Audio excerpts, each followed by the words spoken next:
तो positive real sequence दे रखी है और जो रिकरेंस फॉर्मूला है वो इस तरह से दे रखा है 2 times S N plus one equals to S N square plus 3/4 और ये फॉर्मूला ट्रू है सभी एन ग्रेटर देन 1 और 1 के लिए।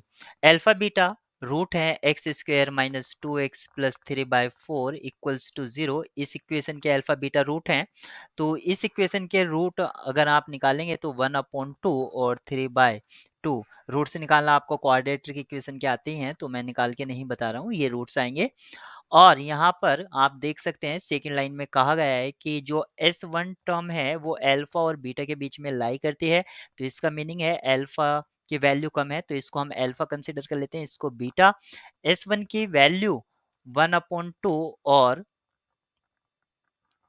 3/2 के बीच में लाई करती है। अब हम ये चेक करते हैं कि जो अपकमिंग टर्म्स हैं क्या वो भी किसी नंबर से बाउंडेड है या किसी दो नंबर के बीच में स्क्वीज करती हैं, तो चेक करते हैं।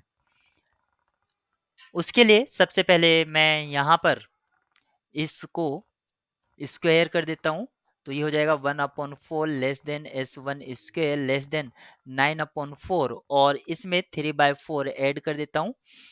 यहाँ पर वैल्यू हो जाएगा 1 less than S1 square plus 3/4 less than 3। ये S2 का वैल्यू हो गया है 2 टाइम्स S2 का। तो यहाँ से अगर मैं S2 को निकालता हूँ तो मैं उसको लिख सकता हूँ 1/2 less than S2 less than 3/2। S1 भी आपका अल्फा बीटा यानी कि 1/2 less than S1 less than 3/2 और S2 भी 1/2 less than S2 less than 3/2। यानी कि जो अपकमिंग टर्म्स हैं वो भी इन दो के बीच में लाई करेगी। हम ये कह सकते हैं इन शॉर्ट, क्योंकि एमसीक्यू बेस्ड टाइप प्रॉब्लम है, कि आपकी जो सीक्वेंस एस एन है वो एक बाउंडेड सीक्वेंस है जो कि बाउंड होते हैं 1/2 और 3/2 के बीच में। इसका आप लोअर बाउंड कह सकते हैं, ये इसको अपर बाउंड कह सकते हैं। सीक्वेंस बाउंडेड है, अगर हम ये पता कर लें कि सीक्वेंस मोनोटोन है तो हम उसको कन्वर्जेंट बोल देंगे। तो अब हमें उसकी मोनोटोनिसिटी के बारे में पता करना है। अगर मैं इस रिकरेंस फॉर्मूले को अगर यूज करता हूं जिसमें S N as a work करेगा इनपुट का, क्योंकि यहाँ पर positive real values as a input काम करेगी, तो मैं इसको x बोल देता हूँ और एस एन प्लस वन को y बोल देता हूँ और ये चेक करता हूँ कि क्या ये इंक्रीजिंग है डिक्रीजिंग है। तो यहाँ से मुझे मिलेगा 2y equals to X square plus 3/4 और यहाँ से मैं लिख सकता हूँ y equals to X square upon 2 plus 3/8। यहाँ से इसको मैं एफ एक्स कह देता हूँ। अगर मैं एफ प्राइम एक्स निकालता हूँ, एफ प्राइम एक्स मुझे क्या मिलेगा, वो मिलेगा मुझे एक्स।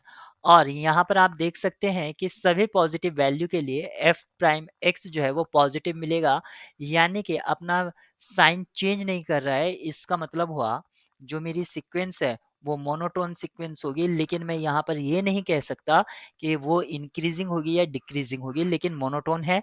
मोनोटोन और बाउंडेड आपको मिल गई है, इसका मतलब सीक्वेंस आपकी कन्वर्जेंट होगी। बस मुझे ये चेक करना है कि क्या वो इंक्रीजिंग या डिक्रीजिंग है। अगर मैं यहाँ से डबल प्राइम निकालता हूँ एफ डबल प्राइम एक्स, वो मुझे क्या मिलेगा, 1 मिलेगा, यानी कि ग्रेटर देन 0 है। इसका मतलब है आपका ये मोनोटोनिकली डिक्रीजिंग है क्योंकि मिन वैल्यू मिलेगी इसकी। तो अगर मोनोटोनिकली डिक्रीजिंग है तो ये अपने लोअर बाउंड पर कन्वर्स करेगी, यानी कि 1/2 पर कन्वर्स करेगी जो कि अल्फा का वैल्यू है। तो इस सीक्वेंस का जो लिमिट है वो अल्फा है। ऑप्शन सी आपका करेक्ट होगा। और मोनोटोनिकली डिक्रीजिंग है इसलिए आपका ऑप्शन ए भी करेक्ट होगा। ए और सी इसकी करेक्ट की है।